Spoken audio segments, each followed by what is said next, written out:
turn to strangers, but they stay fools. I'll break the chains, take the pain to save you. Save you.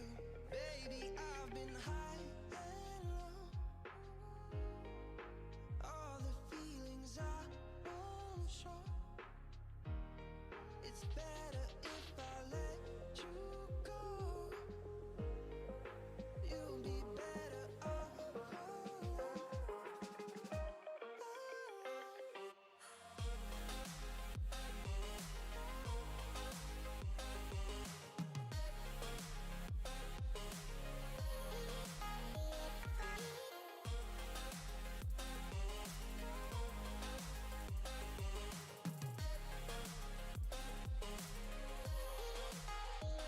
Pretty little fears I got, second guessing every shot.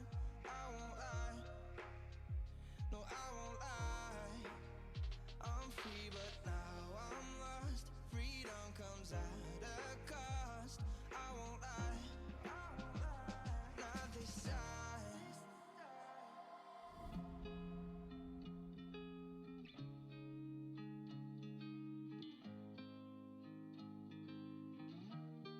It's better if I let you go. You'll be better off alone.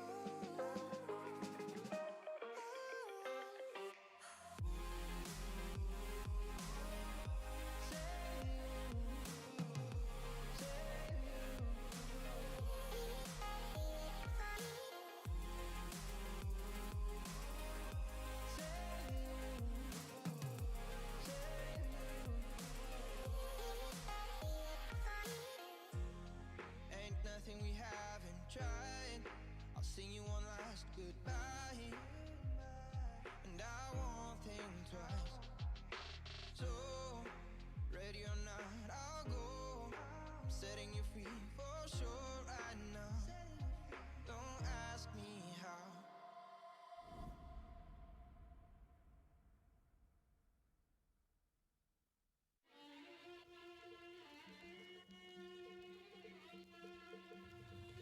Thought I had her in a lucid grip, that I'd take my time.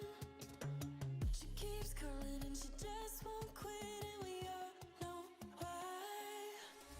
Screws tried to lure me right into an affidavit. Remind me as I'm falling and I'm out of time. I'm caught up in your tongue, they say. You claim that you love me, but it's just another play. I'm stuck inside your room all day. You say it's for my safety, but I'm just one of your prey. She's got a gun and a bag and she's waiting for you. She has the time to decide how she's gonna kill you. You can keep running, keep your eyes wide open, but you never see it coming, no use. She's got a gun and a bag and she's waiting for you. She's got a gun and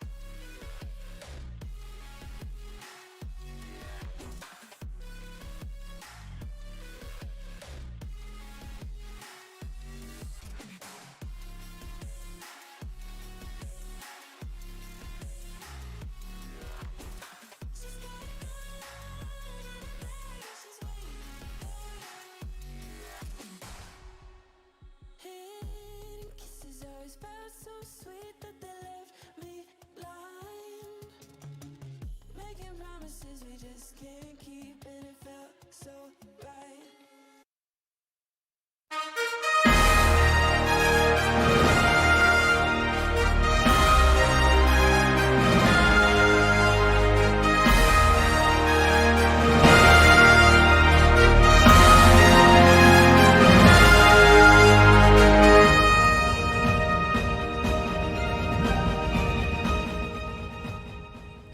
Hello, everybody, and welcome into tonight's Boise State Overwatch match at the Boise State Game Pants Esports Arena. We are continuing our season in the ABC tournament as Boise State takes on Pittsburgh, both 7-1 teams. I am Brenner Bearlad, joined tonight by Colby D'Angelo.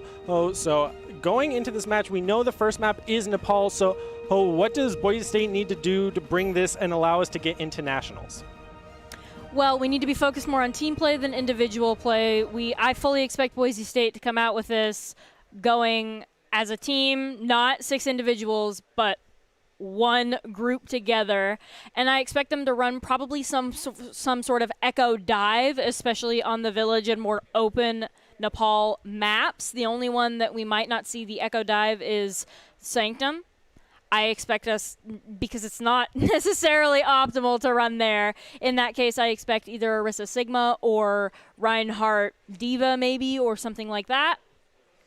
So heading into the Nepal, you talked about some of the strategies we might be going into and what we might be going up against. Oasis. Very rarely we also see a Symmetra come in, and it looks like we are even going to have a swap over to Oasis as well. So now with the Oasis swap in Nepal just being run all on me, what is that team composition going to look like for Oasis compared to Nepal?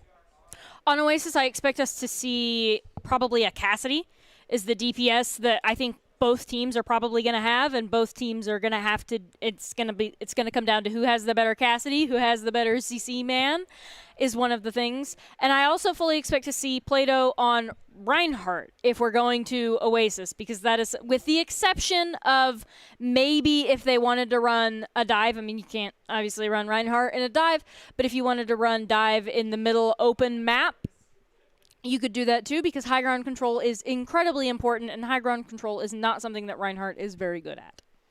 Yeah, so for this ABC tournament, let's go ahead and take a look at the event card for tonight's matches, because both of these teams are going to be 7-1. So even going into something like Doc's Keys to the Game, which we know is something so key for these teams that we constantly are referencing, would be a great thing to go over tonight. So as we take a quick look, Doc's Keys to the Game is to never take a fair fight. And what does that mean? It means take fights in unexpected places when they are unprepared, and tempo, tempo, tempo. That is brought to you by Drop In Gaming. Drop In Gaming is your premier online platform for gamers who seek competition. Play through your favorite games to win cash and prizes through free and paid entry matches and tournaments. Whether you are new to the scene or a seasoned veteran, Drop-In Gaming has the right games and competition for you. To begin your competitive gaming journey, sign up at dropingaming.com. So heading into this Oasis match, with both of these teams being 7-1, these games are very key for both teams, because in this 2 matchup that we have against another team later on tonight, getting 8-2 allows us into nationals. It's guaranteed. So with such a heavy burden for both of these teams, are you worried about kind of the players' mentality going into this, with the pressure really being on them?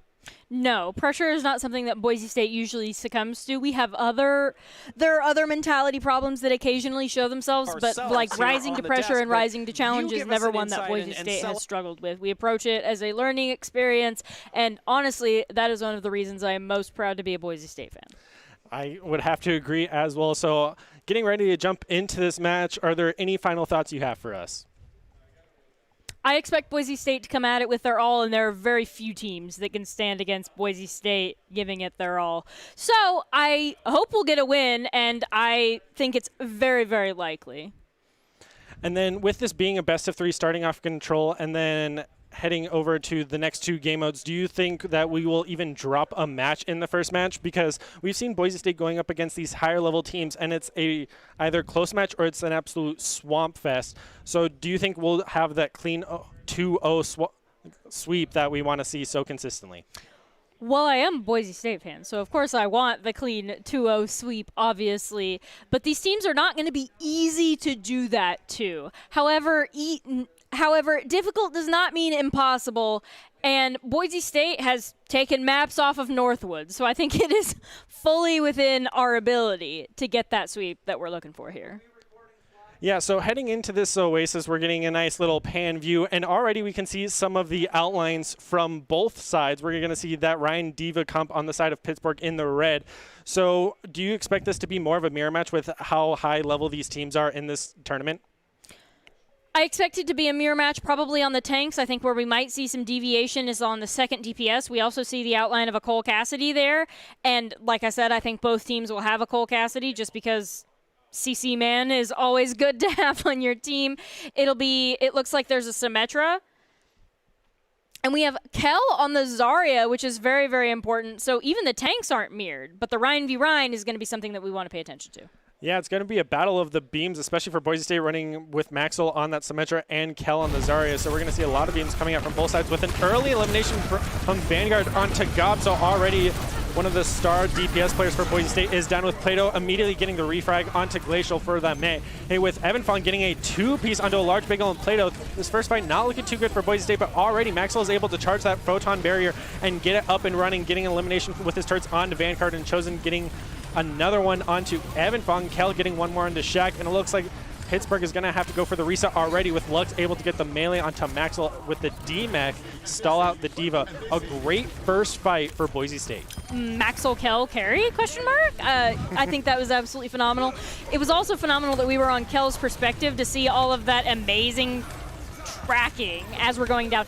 But that pick onto the May, that pick by the May onto Chosen is going to halt all the Boise State's plans. Yeah, especially opening up this team fight with that amplification matrix. Boise State does have 2 of their own ults as an answer, but Vanguard is going to be able to take out Gob once again very early on before this team fight. It's really able to re-engage, as Boise State's going to have to go for a regroup. And once again, like you mentioned, this Cassidy Vanguard is able to take out multiple members and even eats the Eva eats the grab, and the shatter comes out. So they lose Plato. That front line gone, with Gob already being at low HP. Large Bagel's going to have to go back and try to get those rotations on.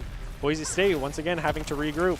Boise State is not getting the value that they need out of the Doomfist, but I fully believe that I fully am aware that Goblin is capable on a multitude of heroes, so the swap should be easy to find somebody that he can get great effectiveness on.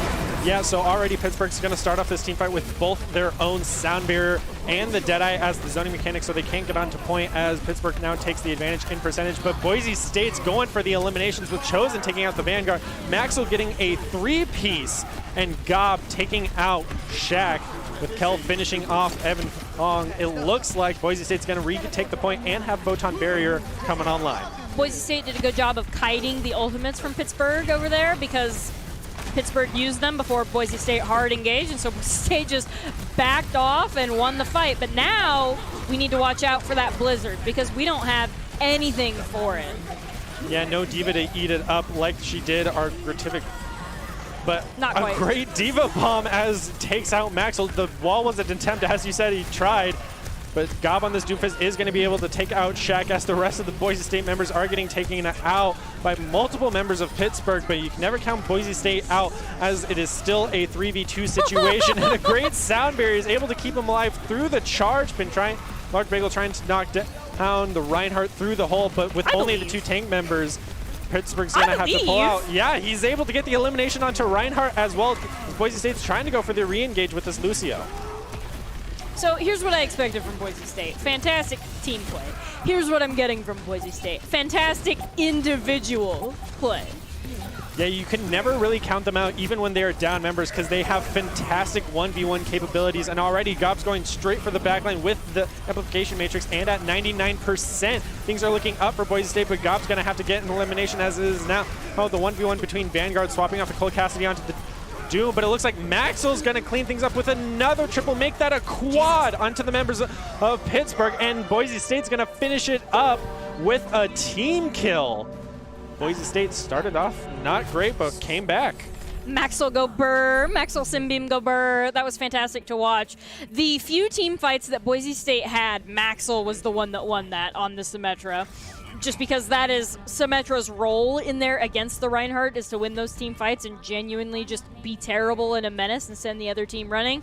I will say, I expected Boise State to come out of this as a team. I expected them to do everything as a team. And while I'm happy that individual play and just winning those and just everybody clutching, like everybody just being totally like out of their minds, amazing play, I still think that what we will need to win, there will come a point where people can't clutch anymore.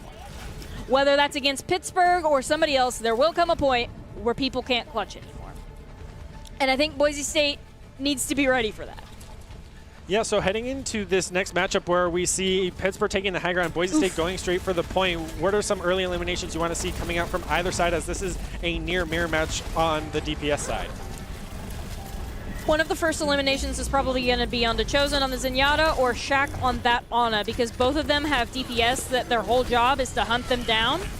And so it either goes, they either eliminate the support or the support eliminates the DPS coming after it. And honestly, I didn't expect anything less of Chosen. Max cleaning up with the kill onto the Monkey, and then Chosen at it again with the free. Yeah, even having the high ground advantage, Pittsburgh was not able to get the eliminations that they wanted, as Glacial was the first one taken out by Chosen, quickly followed by the Winston and the Cassidy, and Maxwell even able to finally get Shaq, who was actually one of the last ones eliminated, who we thought was going to be the first, which is quite interesting.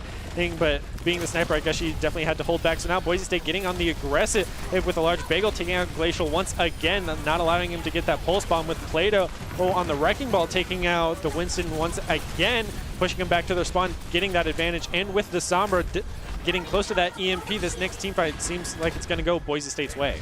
As long as Gob can charge it, which is fully within Goblin's capabilities, I believe. I think we're setting up for an EMP bomb, especially if we're going to hold them right outside their spawn like that. It would be a beautiful play to run that EMP bomb. Yeah, they also got the Rally and Transcendence, so they do have answers for that Deadeye that they have as well, with Pulse Bomb coming online and the Nano. So going with this far round push by the cars, do you think that Boise State might try to go for the refrag entry with the Sombra hanging on behind with the EMP?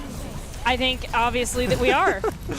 Spoke a little bit too late on mine, but already with Boise State opening up this team fight with 2 eliminations onto both Glacial and Lux, and Maxwell even getting the Pulse Bomb elimination onto Thirst, with Chosen cleaning up on that Winston. The last 2 members of Pittsburgh do have the ultimates, but they're going to have to go for the reset. And with Boise State at 70%, the pressure is on to Pittsburgh to get 1 or even 2 fights left.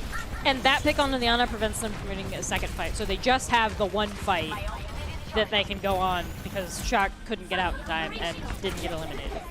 Yeah, and it is going to be an even ult match, so it's going to be who presses Q first, and a large bagel is going to kick it off, as the armor is going to help them running into this fight.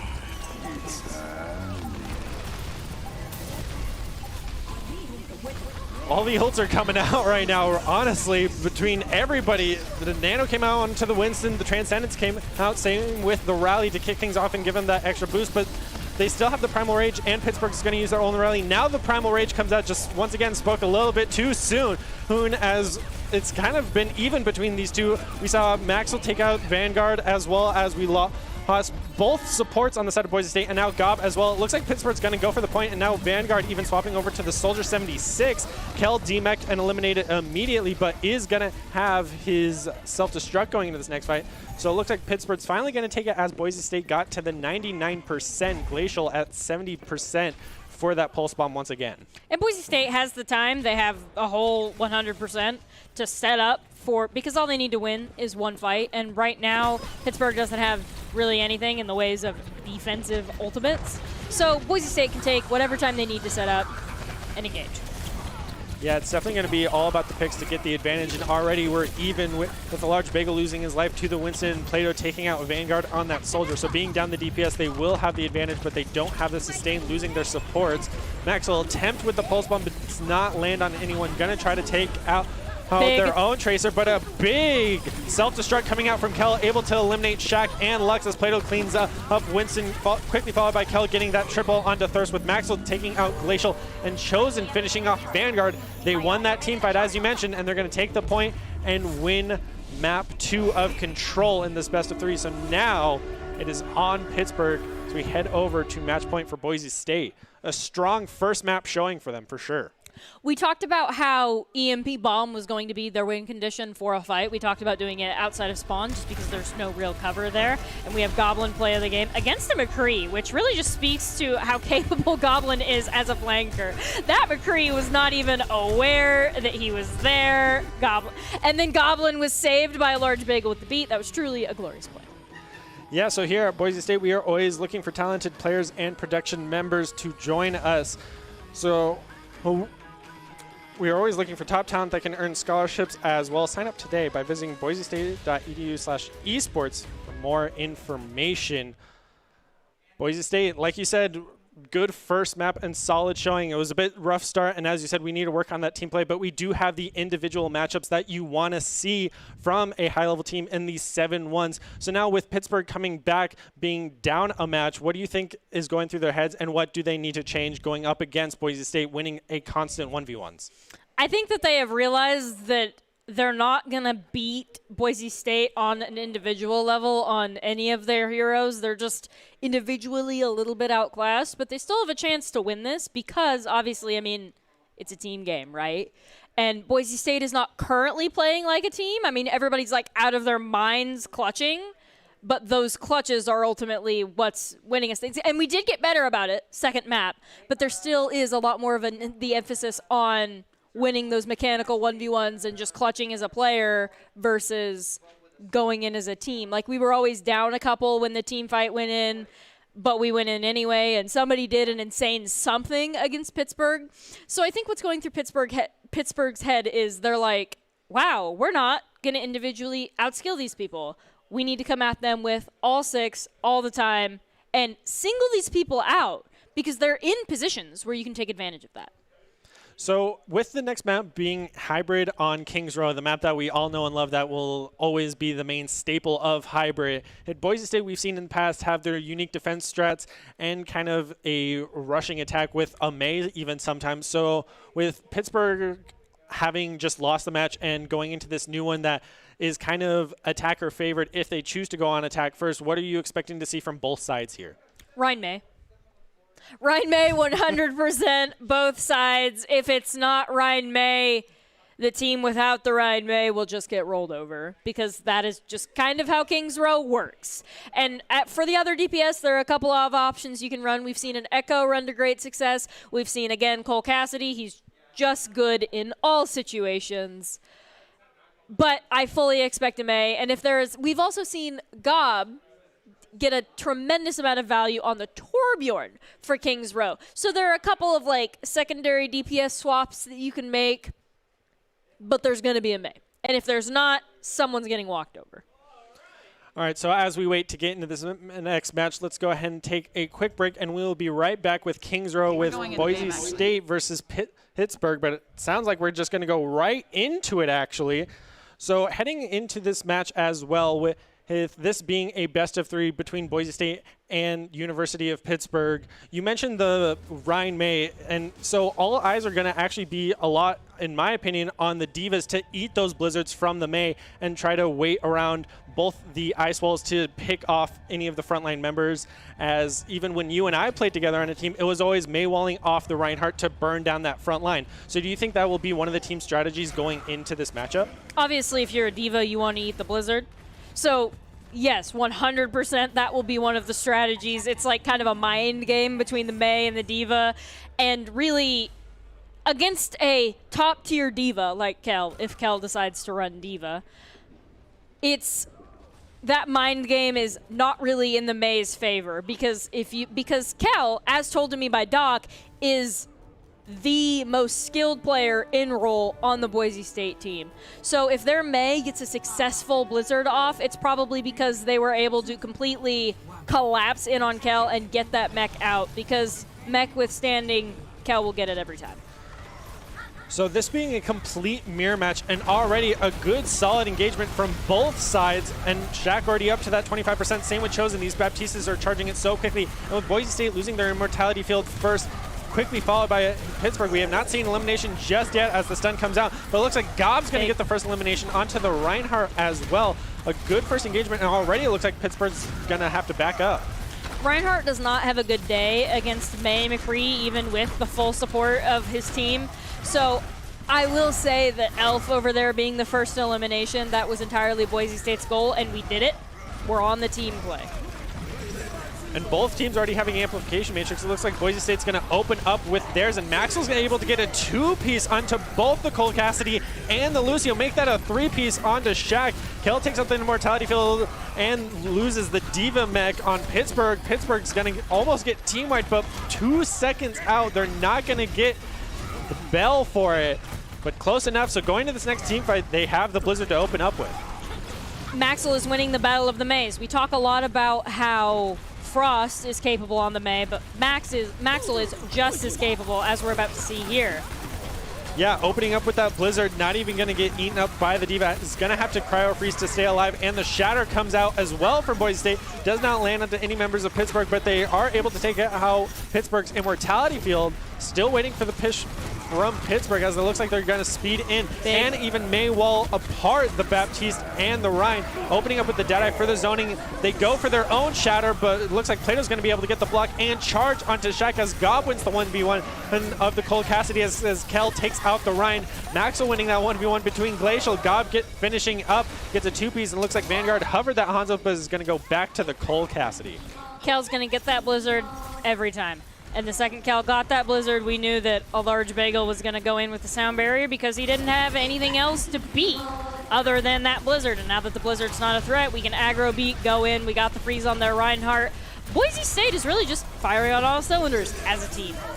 Yeah, and already opening up with the Amplification Matrix and Maywalling Pittsburgh's Amplification Matrix so they won't get value out of it, but they can also just simply line of sight it around the statue. Kel's going to open up with the Self-Destruct and land onto no members of Pittsburgh, but that does force out the Immortality Field. So we're going to have to wait and see if Elf is going to use that Shatter with Plato's shield being quite low. Pittsburgh's going to have to commit their sound barrier as well, as Chosen's Immortality Field is eliminated, and it looks like even the self-destruct from Pittsburgh's is going to come out. Oh, but Vanguard is able to take out Plato with Lux getting one off his self-destruct onto Large Bagel. Shax takes out Maxwell, quickly followed by Vanguard now winning that 1v1 against Gob, and Thirst takes out Kel. Looks like Boise State losing one teamfight is going to have to give up the point. That was the first fight where Glacial got better Maywall value than Maxwell. And, I mean, you can't win the May battle every single time, so perfectly respectable. They brought them down to the wire. That was one of the last fights they were going to have. So I would say absolute top-tier defense by Boise State, even though the point did get taken. And Boise State doesn't really have a whole lot to get them off of the point. They can kind of zone them with Ant Matrix.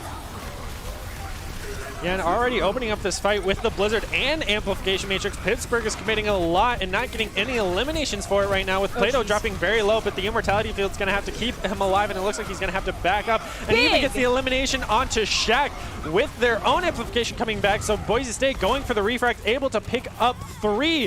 He make that 4 as Vanguard is able to take out Gob, but Kel is able to get the refract for his teammate, so Boise State immediately able to take space and is back at the archway.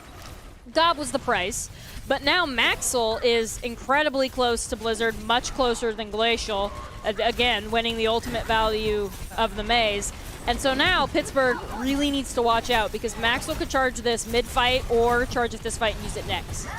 Yeah, Large Bagel also closer on the beat as well to have that answer, but it looks like Vanguard went for the Deadeye attempt, but Gob able to get the flashbang around the main wall and cancel it out as Elf eliminates Plato, so Boise State losing that front line is going to lose both supporters from Vanguard as Gob is able to finally take out Elf on their own Rhine. So it looks like Pittsburgh is going to go back to the cart, but Thirst is going to take out Maxwell as Gob takes out Shaq. Boise State still brawling, trying to win those 1v1s, but it looks like they're finally going to get reset as Kel gets taken out by Glacial. Shaq was the price for Pittsburgh pushing the cart. They will not be able to full cap second point without somebody on Boise State contesting, if we choose to do that, and likely using the Blizzard, because we have the potential to stop them here, but it looks like we are going to try to contest this. Yeah, Boise State has the ult advantage going to this fight, whereas Pittsburgh only has the Amplification Matrix that they're going to open up with immediately, as Maxwell makes sure to wall that off so they do not get the value from it. Is going to open up with the Blizzard, and it looks like their D.Va will not be able to eat as he eliminates Vanguard. Is going immediately for Glacial on that man. Plato is going to get the elimination with the Flame Strike as Kel takes out Elf again. Looks like Vanguard's finally going to go over for that Hanzo swap, so it is no longer the Cassidy-May combo as a Large Bagel finishes off Shaq with the boot. Lux is making a valiant effort to eat those Blizzards and is just barely missing it. That is the second great, super impactful Maxwell ultimate that has happened, that the D.Va has made an incredible effort and must have just barely missed eating the Blizzard. Yeah, so Boise State zoning out the members of Pittsburgh with the Amplification Matrix as Plato gets a cheeky Flame Strike with the help of it to take out Vanguard on that Hanzo, who is on the ground. Not what you want to see when he has window advantage from the height. The Maywall attempt from Maxwell to try to catch out Elf, but a great shatter coming out, landing onto 2 members of Pittsburgh as the Immortality Field is going to come out. Gob's going to get the Deadeye elimination onto Lux, but the Sound Barrier is going to have to come out to save Pittsburgh. Now Boise State throwing out their own Diva Bomb, not able to get anything, but the Remax not able to get elimination either. Pittsburgh's gonna try to dive for the cart and is not gonna get it as Gob gets a 3-piece, Maxwell taking out Thirst. Boise State wins round 1, but Pittsburgh got 110 meters on that cart. The Battle of the Maze is the thing we're most interested in on Kings Row in a mirror matchup, or almost mirror because they switched to Hanzo at the end over there. And Glacial is overall winning the wall battle over Maxwell, but Maxwell is winning the ultimate battle. And part of that comes into the Maze skill with placing their ultimates, but the other part of that is Diva skill.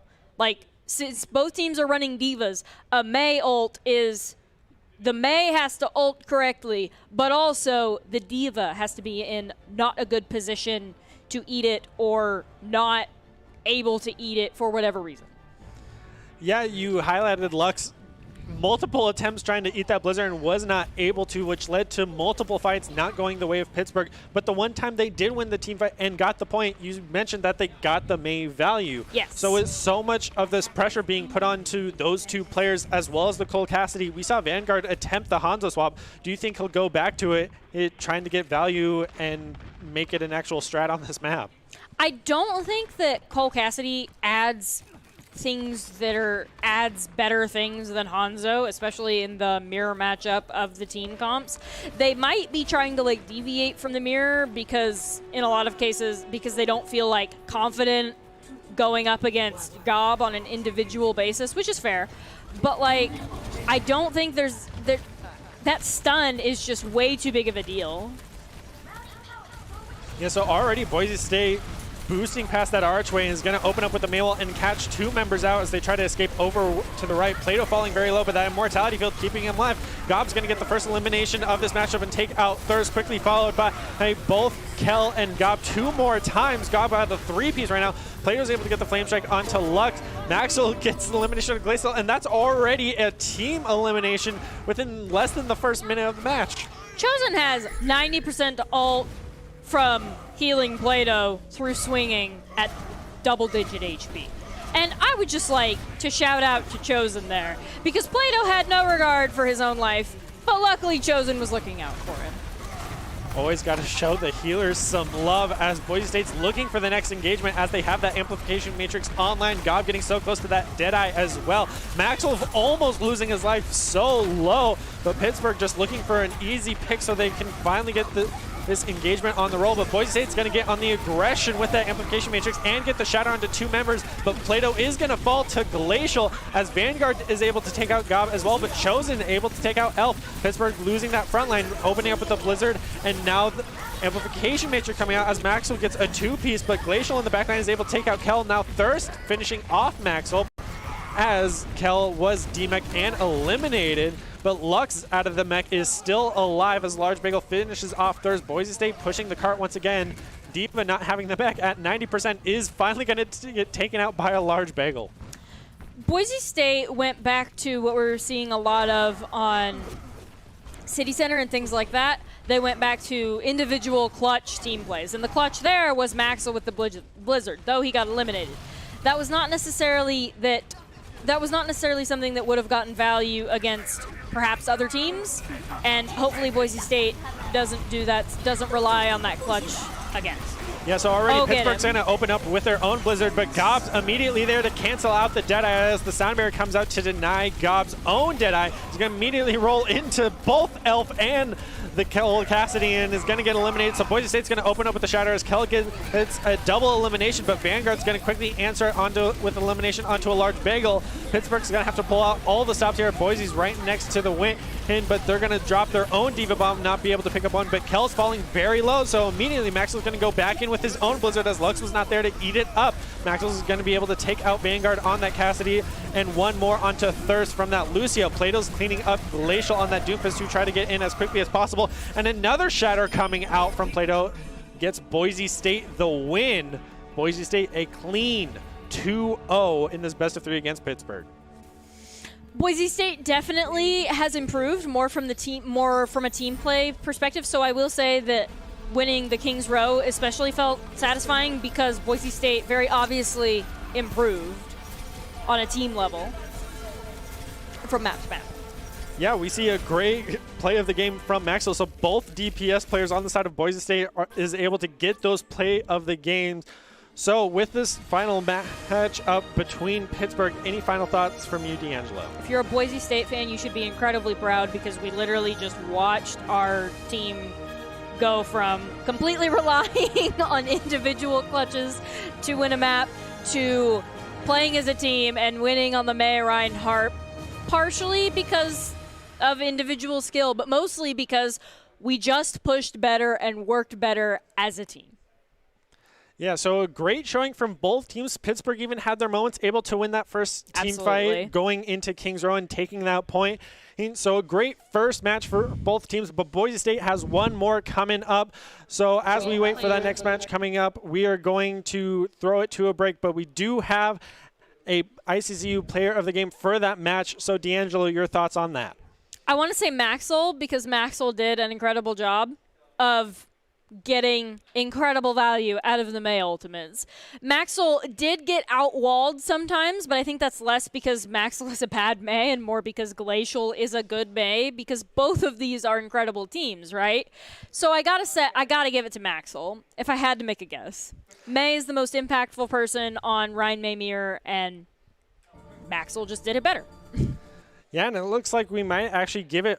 And it is going to be Maxwell, actually, as we throw it over to Gobb's play of the game from the Oasis match. But as you mentioned, Maxwell, both on the Symmetra, was getting that quad on the first Oasis map, able to get Boise State the win on that map as well. So Maxwell is the ICCU player of the game, brought to you by the Idaho Army National Guard. So thank you, Maxwell. But any final thoughts for this match? You said Boise State fans should be proud of this. Both teams played very well, and they were both 7-1 as well. So this confirms Boise State going into the Nationals because now they have the 8 win, being now 8-1. So going into this final match, what do you think Boise State's feeling? Great. I think they're firing on all cylinders as a team. I think they're excited that they got to Nationals. It was something that they really hoped and knew was in their capability if they rose to the occasion, which they definitely have. That game was nothing if not Boise State rising to kind of some internal and external challenges. So I'd say they all feel great. Yeah, great first showing, but we got one more game coming up after this, so I hope you'll stick around and listen to these messages we have just for you.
Visit NationalGuard.com to begin your Guard adventure.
everybody, and welcome back into the Boise State Game Pants Esports Arena.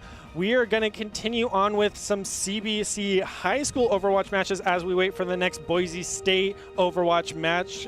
So I am Brenner Bearlad, joined once again by Colby D'Angelo. So going into these high school matches, this is definitely a different skill level of play that we just casted with the Boise State Pittsburgh match. So what are some of the things you expect from these high school plays, as they can definitely be a lot more quick match oriented?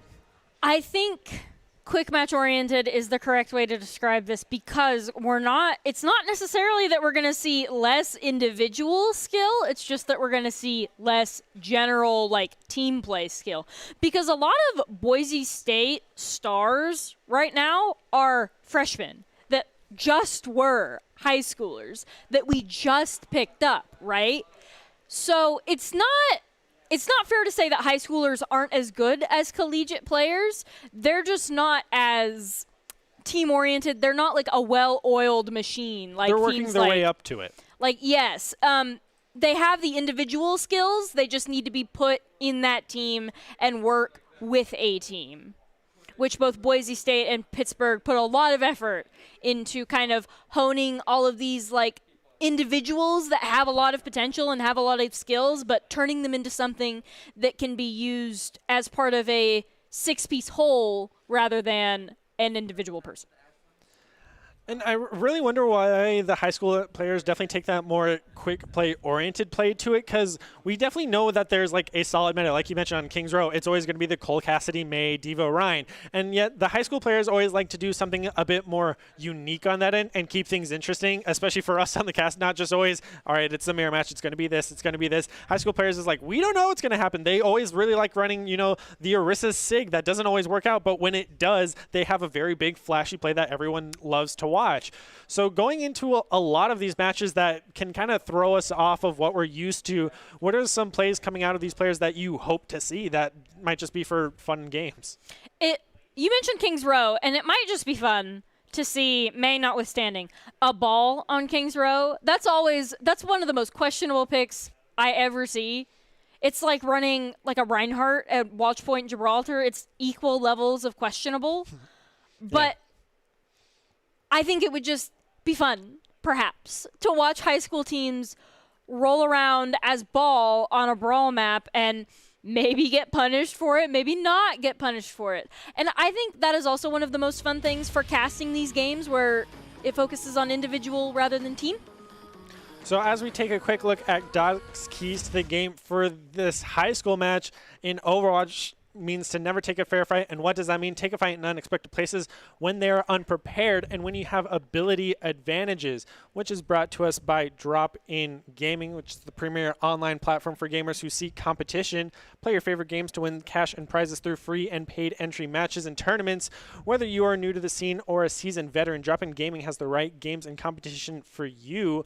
To begin your competitive gaming journey, sign up at dropingaming.com. So with Doc's keys to the game, these are actually very helpful tips, because you want to have the ability advantage. We've seen with this kind of quick play oriented, we see players speed boost into this fight with Cole Cassidy not having the flashbang, which leads to a lot of these kind of fun matchups that we have.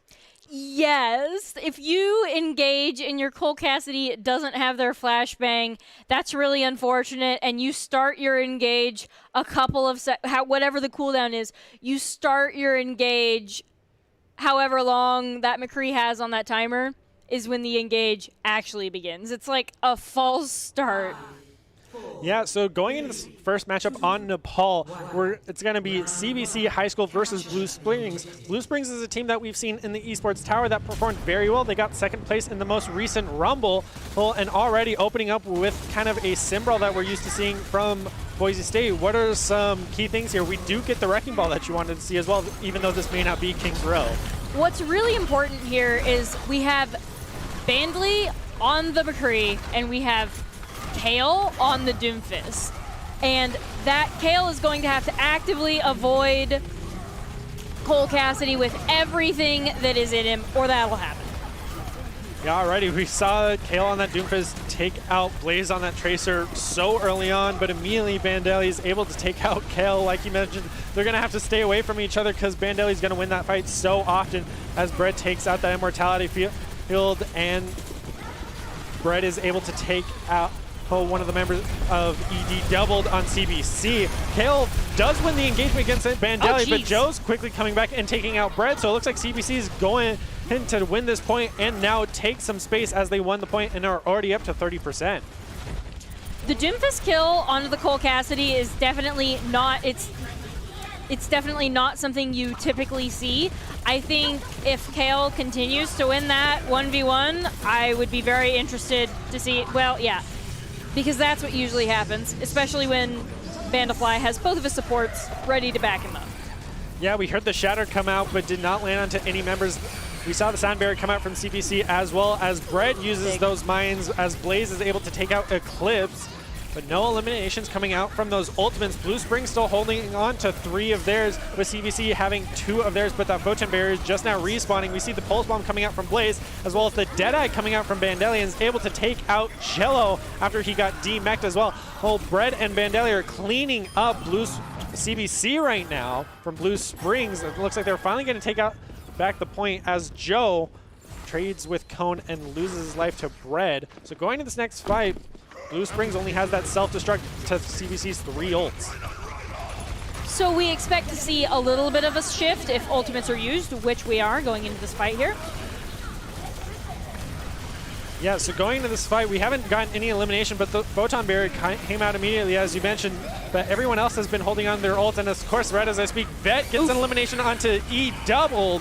So losing that support is not what you want to see for CBC, as Bread opens up with on the point on the mines and takes out Joe. Eclipse quickly taken out by Noodles. Bandelli takes out Kale. Jello is managed to take out Bread, but with those mines takes out the Lucio. So it looks like Blue Springs is going to win the team fight again. Ult percentage been kind of close, as Blue Springs now getting the advantage at 70%. CBC does have the ulted. Actually, they are tied for ults. So what are you expecting to see from both teams? Well, that rally will be pretty big in stopping any Doomfist attempts to get in. And that is the second time that the second time in 2 fights in a row that E doubled has been eliminated first. And that's not what CBC High School wants to get value out of that Baptiste. Now they're going to have to make a mad dash to the point, likely with their Baptiste coming in mid-late fight, if at all. Yeah, opening up with that self-destruct, not able to get any members, but does force them off the point as Brett opens up with a great slam on that Wrecking Ball. CBC is going to have to use their Sound Barrier as well as every ult they have, including the Shatter and the Meteor Strike from the Doomfist. But it looks like Cone's going to get the first elimination of this fight onto Eclipse, but Kale's quickly taking out Bandelli, removing his counter as Brett gets an elimination on E doubled. Blaze taking out Joe. Looks like Blue Springs is doing their best to win this fight. Does not get an elimination with that self-destruct or the remake as Blaze takes out Jello. Cone taking out Exclusivity, and they win map 1 on Nepal. CBC High School is not getting the value they need out of their Baptiste or their Doomfist, which is incredibly unfortunate because we know Kale winning that 1v1 against the Cole Cassidy even once shows that Kale is a very capable DPS player, because that is an incredibly difficult thing to do. So I think that CBC would have a much better time if Kale would swap off that Doomfist that is being hard countered to something else, perhaps even take that mirror matchup. Because again, as we've been talking about all night, Cole Cassidy is somebody that you can play in all situations, right? So, and I think that Kale was holding on to Doomfist as long as they were because they wanted the ultimate, and it's just not worth it. Yeah, so already a very quick start to this first team fight as Bread rolling right into the team of CBC, but it looks like we're going to see a big change up on both sides. Blue Springs staying their most consistent, whereas CBC changed up almost everything with Exclusivity and Kale sticking to the 2 that they know. But no eliminations coming out, and of course, right as I say, Bandelli is able to take out Kale. That counter really not working out for Kale so far, as Eclipse is able to take out Bread though, so Blue Springs losing one of their main tanks. CBC has still yet to take the point as they're finally beginning to cap it, but Blue Springs could easily start contesting it. Damage is exchanged from both sides. CBC is 5v6ing as long as they're running that Doomfist that is hard countered. Yeah, we saw that there. The flashbang just not allowing that combo to go through as Gel is able to take out Cone, but KC Vet is able to take out Kel. Same with Noodles taking out Eclipse. So now CBC down 2 members, and Blue Springs having even spawn advantage since they're so close. Now Blue Springs is going to cap the point as the ult comes out from Bread with those mines. He charges it so quick. We saw that on Esports Tower, but he's able to take out Joe. So now Blue Springs is getting the offensive to push CBC back to their spawn. And I think Blue Springs, they gave up 14% of the point, but they did that to kind of like slowly win the fight. They weren't super concerned with getting on the point as long as they won the fight. Yeah, now ED double swap over to that Moira is going to open up with Coalescence as Joe gets the first elimination on Bandelli, opening things up for Kale to get some possible value, but get an elimination on Cone. But the double vet mech kill, both one from the self-destruct and the remech, taking 2 members of CBC as Kale finally swapping over to that Echo, but Bread is able to take out Jello. Blaze taking out ED doubled. Blue Springs came back in after they lost a couple members and got those refrags, and Eclipse is going to have to back off with only 18 health as KC Vet takes out Joe. Blue Springs, as affectionately as possible, pulled a Boise State. They were down in the team fight, but some members definitely clutched it, and so they were able to keep a hold of the point. And, you know, whatever works for them, honestly, because now they're also at a massive ultimate advantage, and they can hold this for the next without letting CBC get any more than 14%. Yeah, Bread charging these mines so quickly is going to open up with immediately and force out that sound barrier from exclusivity, whereas the rest of the CBC members are holding onto their ults, where KC Vet finally going to get the remake. Did not get any value from that self-destruct, I believe, that they did not have, so that is wrong on me. As Bandelli still holding on to this Deadeye as well, when CBC is still holding on to both their self-destruct and the Pulse Bomb. ED doubled getting really close to that Coalescence, but is finally going to use that Pulse Bomb. Bandelli with the Deadeye attempt, but does not land onto any members and get that elimination. Kind of a prolonged team brawl. Now the Coalescence comes out. Flashbang attempt onto Joe is not going to be able to get anything, and he takes out Noodles. Eclipse is going to be able to take out Bandelli. Jello finally uses that self-destruct to take out Cone, as Eclipse is able to deny the remake, and Kale gets the elimination. Joe takes out Blaze, and that's a team kill for CBC. That fight was a perfect example of why you can't always rely on clutching and why you really need to place your ultimates intentionally with the purpose to get value for one reason or the other, and make sure that you're ready to play as a team, because Blue Springs High School can't clutch every fight, and that's all they had a second ago. Yeah, so heading into this next team fight, the pressure's on CBC because Blue Springs is at the 99% and has the 3 ults online, where CBC only has the Primal Rage and now Pulse Bomb. Bread opening up with another Mines, 3rd Mines, I believe, as Joe is able to get the knockback elimination with the Primal Rage, as Blaze is able to get a 2-piece onto ED doubles and Eclipse. KC Vet quickly following, take out exclusivity. They're going to have to jump back onto the point, or else they were going to lose it to Blaze, but it looks like they're going to go for the cap, and now back into overtime. CBC does not look like they were able to recover from this, as KC Vet even uses a self-destruct, and Blue Springs takes Nepal. Because Blaze popped off on the Tracer. Those last 3 fights in succession are a perfect example of, I mean, it worked in this case, but why clutching doesn't work, because it doesn't always work. So, Boise State broadcast brought to you by the Idaho National Guard is the proud supporter of Boise State Esports. Top plays are presented by Idaho National Guard, who invites you to take your impressive critical thinking skills into real time with more than 10 jobs, offering a $20,000 bonus and your degree of choice. Idaho Army National Guard is the best team out there. Reach out to them at iGuard Gaming on Twitch. So a great first match for Blue Springs, showing why they earned that 2nd place in the Esports Tower Overwatch Rumble. CBC also had some really good plays on their end as well, and was able to win a lot of those fights and get so close to capping a multiple of those maps. I will say, I think CBC has overall better team play, but it's not so much better that Blue Springs can't clutch. It only gives them like a 60-40 50% chance of clutching, like, whatever Blaze feels like that fight, or whether or not Blaze is alive to clutch, because Blaze is usually the player that they're relying on to get this clutch on the Tracer. Whether that's because they're just that comfortable on Tracer or they just pop off on every hero, we have yet to see, because we've yet to see them on anything other than Tracer. Yeah, and I also want to highlight Bread on the side of Blue Springs. He got 3 mines in that final map on Nepal, just on the Wrecking Ball alone. He's able to farm those so quickly, which is something we highlighted in the previous matchup that we saw from them. So great plays by both sides. And heading into this next high school matchup, I'm very excited to see what both teams have in store. So make sure to stick around as we take a quick break. So enjoy these messages.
Visit NationalGuard.com to begin your guard adventure.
So it is a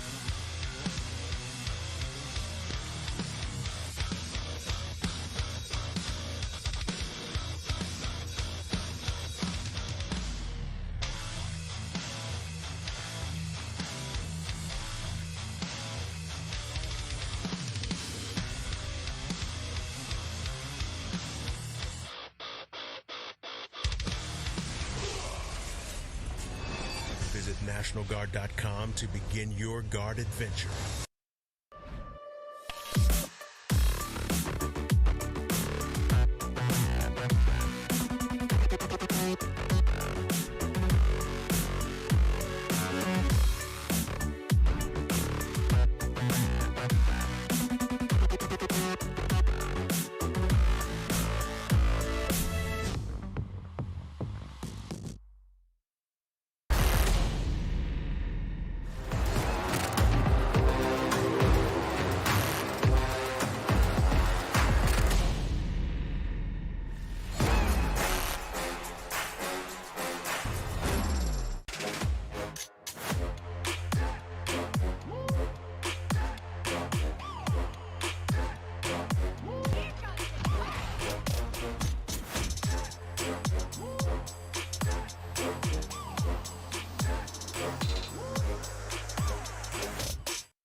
welcome back into the Boise State Game Pants Esports Arena.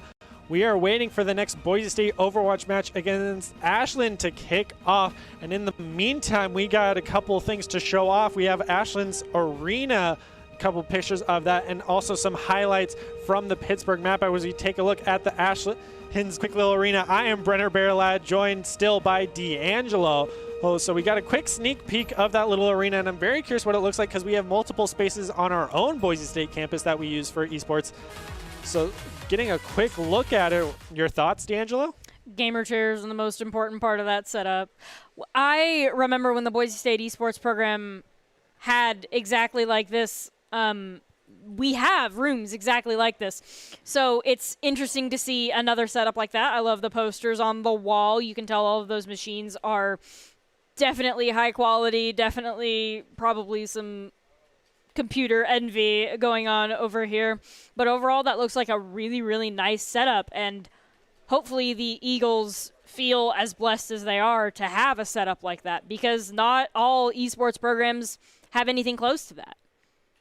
Yeah, it is definitely helps the mentality of the players. If you're playing in a space and actually have the players you're playing with sitting next to you, can make all the difference. Playing here on stage versus at home with nobody around you makes a big change. Same with you wearing jerseys or not. It really helps you just feel better and be a part of the program as a whole. And so I definitely enjoy seeing that and what other schools might be doing compared to us. We have a whole dedicated space as an arena on top of having a practice area. And so the fact that they even have that is great seeing. And the fact that Boise State is able to have an arena is only because of all of our sponsors and all of our support that everybody gives us from watching, which is also super amazing, and we obviously never take for granted either. But I gotta say, friendships are made sitting in gamer chairs 2 feet away from each other.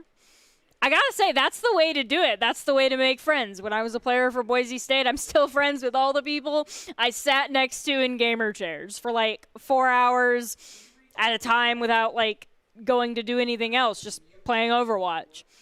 Yeah, at that point, you're definitely getting accustomed to each other because being in esports is definitely a sweatier space. So you get used to all of the smells and just learn to just not smell it anymore. And so it's one thing you have to get accustomed to, especially when the guys I've played with, especially like on the Siege team, is when we're in a game and it's sweaty because you all have to sit there and listen for footsteps. It's a bonding moment of just, oh, I know what you smell like now after a workout, and it's burned into my brain. Brenner, I am concerned that You you're get used to it. It's fine. friend. They're friends. It's fine. It's fine. Bring communal deodorant, or bring like a pack You for just bring a everybody can to of share. Ace and just can of Axe, and you just go away. We have an interview with Cal. So before we head into our next match against Asheville, we do actually have a player interview with our very Ashland, with our very own Kel on that diva, who was able to eat almost every blizzard coming out from Pittsburgh in that previous matchup. So D'Angelo, any questions you want to ask him? Because I'm very curious in such a good mirror match, what comes down to making the difference here? I love interviewing Kel, defender of the point, protector of the time bank. It's absolutely fantastic. The stall tactics are amazing. So, from the perspective of Kel, what's going through your head? What is required to successfully eat 90% of males? I can't remember a May Ultimate that got off that was impactful. Well, I would say it's just, first of all, it's knowing that they have mail. Because if you know that they have mail, it's a really good ultimate, so you know they're looking to use it. And then you just watch them, and every mate's going to do certain things. So start walking for it, throw it all. You just look for those cues, and then you hit the M, and that way you don't have to rely as much on just having like a flick reaction to you. Is it sometimes finicky to eat that May Blizzard? Because it seemed like the enemy diva was like trying real hard, but it was just not working for whatever reason. Diva's defense matrix is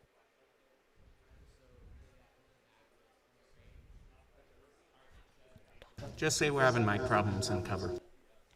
All right, so we are currently having some mic problems between us and the stage, between both us as the casters and on the players. So we did hear a little bit that the defense matrix was a kind of key thing in how it's been changed since day one of Overwatch 2 today, and now that she also has the missiles as well, kind of being up in the face. We're not seeing the typical of, up against the Pharah or the Echo. So anything you want to touch on there, D'Angelo, about kind of the importance of D.Va on King's Row? The importance on D.Va of King's Row is to counter the Mei ults, which Kale did to amazing success.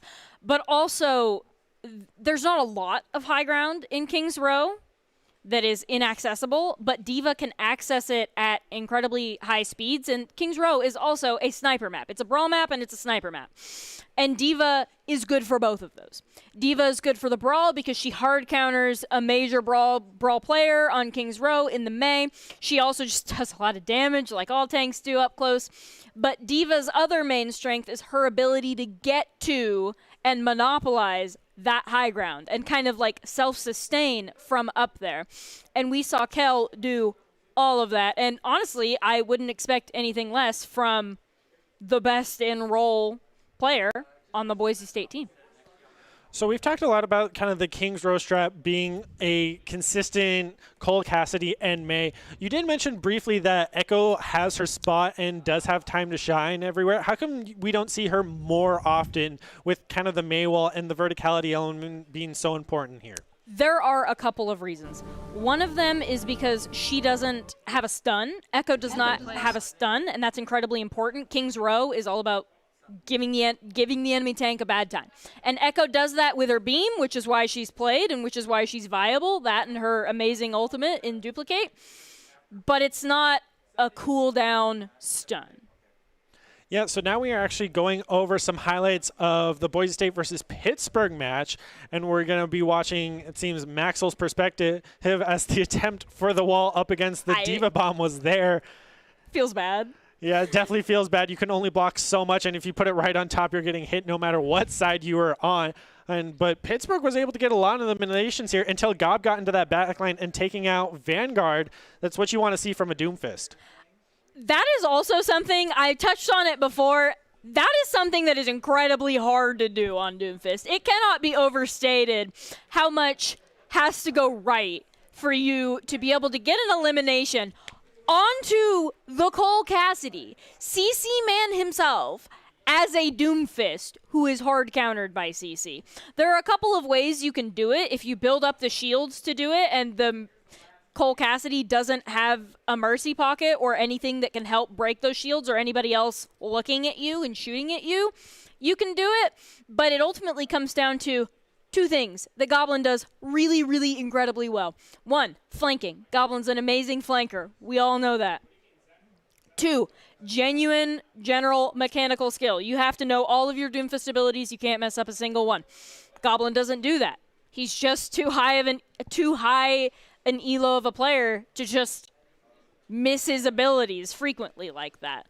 Yeah, you don't want to see those kind of basic mistakes, especially in this high level of play when both teams are 7-1. You had to get there in the first place, so you know you have to have that skill for sure.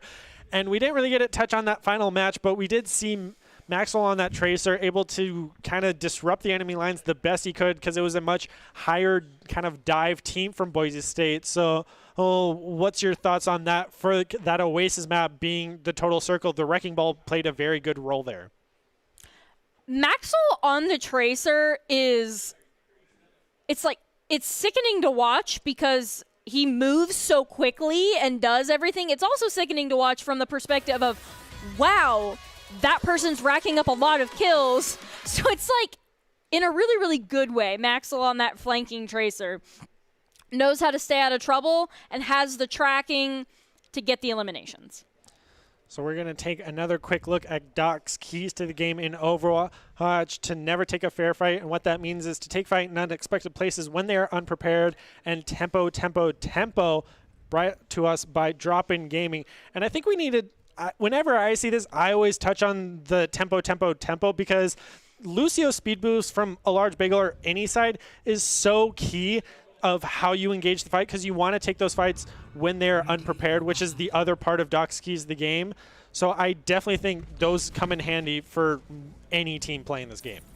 So you mentioned tempo, and the biggest thing that Lucio has with tempo that nobody talks about is the fact that he can get you out of a fight as fast as he can get you into a fight. So if you go in, you lose Plato on your main tank, Bagel can yeet you back out of there. And that is another thing about Lucio, of controlling that push and that pull, knowing when you can go in and knowing when you need to get out, and Bagel calling that. I think that is the biggest example of tempo that we've seen tonight and we've seen on most of our casts. So we did see there briefly on Busan opening up. Somebody got wrecked on Lucio by a Sombra, and that's what we saw. We just got a taste. That's all you get for now. And I do always love seeing a Sombra, because when we used to play, Sombra was a very hated person with kind of the ability to cancel out all abilities. So now going into Overwatch 2, where they're kind of changing and reworking her completely, same with the Bastion, and you got to get her in while you can. Sombra is never going to be liked. Even if she's hard meta, she's never going to be liked to play against. She will always be one of those heroes that people are like, oh god, I'm against the Sombra, this game is terrible. Because she has a lot of control over what players other than herself on the enemy team do. It's like the same principle. People don't like playing against Reinhardt's particularly, or Balls, don't like playing against a Mei because they get CC'd out of their mind and can't really do anything. Like, especially if you're as a Reinhardt, your life and your ability to play the game rests entirely on your team's ability to peel for you, because a good Mei is just gonna wall you every time, right? And we see that happen all the time with Plato. Plato goes in, he gets walled, he gets saved by his team.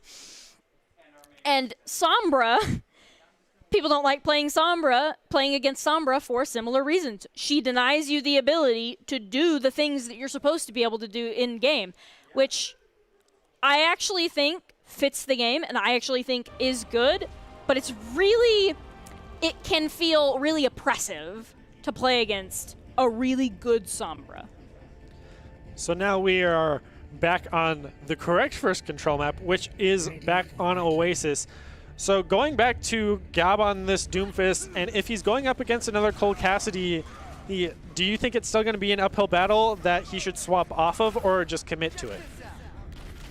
Gob is not somebody that I would often tell to swap off, because Gob actually specializes in playing off meta picks and playing things like that that normally wouldn't work, but making it work through his other abilities as a player. If there's somebody that's going to make Doomfist work against a Cole Cassidy, it's going to be Gob.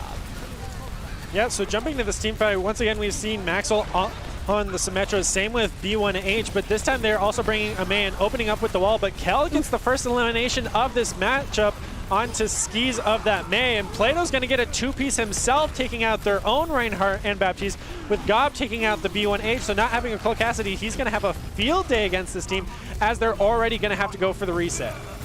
You would imagine that the Mei could counter a Doomfist, but that's simply not the case, because Doomfist is far too mobile for Mei to be able to do anything about. She can't freeze him before he can just get out, and a wall doesn't do anything just because he has so much vertical mobility. And they're immediately on to the McCree.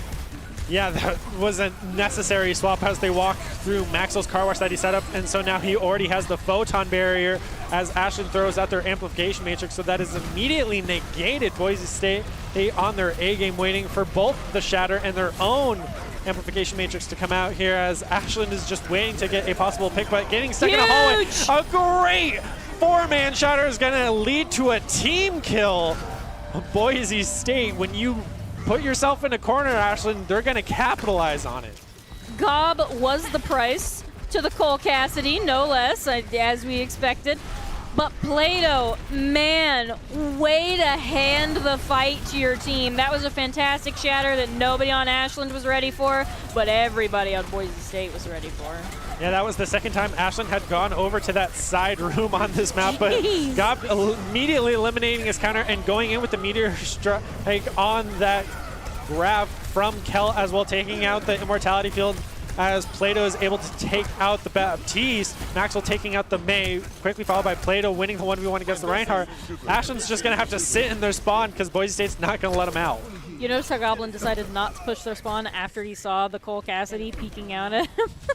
I think that was just a lovely little thing that exists. Kel, no longer on the Diva, cannot be relied upon to eat the May ultimate, so we got to figure out something else. Yeah, and it looks like a large Bagel's going to immediately counter it with his own sound barrier as Maxwell was frozen and got eliminated as the Diva Bomb now coming out, taking out the Chosen's Immortality Field, but Maxwell's able to immediately get the elimination onto the Baby Diva, same with Plato taking out their Rhine. Boise State gets a clean first map victory on Oasis against Ashland. Ashland did not have a chance to leave their spawn. On Bagel dealing with that Blizzard, the sound barrier was good against the Blizzard, but what's more impressive and ultimately helped his team more was the fact that he speeded everybody that he could get out. Because a giant circle appears on the ground, and you, as Lucio, have the opportunity to get your team out of that circle. And so everybody on Boise State just scattered. And so the sound barrier was helpful because it enabled them to be aggressive after that, but what initially saved them was Bagel just helping everybody run. Yeah, so now heading into the Oasis map we did not get to see last time. Already we're going to see Boise State running a comp we have not seen them on with the Wrecking Ball and the Sombra, whereas Ashland looks like they're kind of taking Boise State's strat from last map, but this time now with a Reaper. That Reaper is going to give Plato a bad time every time he tries to go in, and I'm betting you that Kel's also cursing this because that's what tanks do when they go against a Reaper. They're just kind of like, that's a lot of damage, better stay away.